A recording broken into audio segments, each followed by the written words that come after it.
আলহামদুলিল্লাহ। আরেক ভাই প্রশ্ন করেছিলেন যে হুজুর, আমরা ঈদের নামাজে এক রাস্তা দিয়ে যাব আর এক রাস্তা দিয়ে আসব, এটা কি কোনো দলিল আসেনি? এবং ঈদের নামাজের অনেকগুলি সুন্নত আছে, তার ভিতরে একটা সুন্নত হলো রাসূল করিম সাল্লাল্লাহু আলাইহি ওয়াসাল্লাম বলেন, ওয়ান আবি হুরায়রা রাদিয়াল্লাহু তাআলা আনহু قال কানা নবী সাল্লাল্লাহু আলাইহি ওয়াসাল্লাম ইযা খারাজা ইয়াউমুল ঈদ ফি তারিকিন রাজা ফি গায়রিহি, রাহু তিরমিজি ও দারিমি।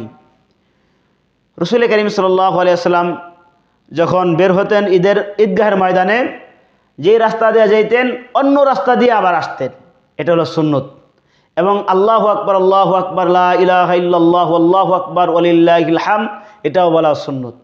এজন্য আমরা ঈদগাহের ময়দানে পৌঁছবো এক রাস্তা দিয়া, ফেরার পথে আবার অন্য রাস্তা দিয়ে আসব। এখন যদি ফেরার পথের রাস্তা যদি একটাই হয়, তাহলে আমরা বাড়ি পৌঁছতে গিয়া আমাদের বাড়ির রাস্তা তো ভিন্ন হইতে পারে, বাড়ি পৌঁছতে গিয়ে আমরা অন্য রাস্তায় পৌঁছবো, এটাও সুন্নত আদায় হয়ে যাবে ইনশাআল্লাহ।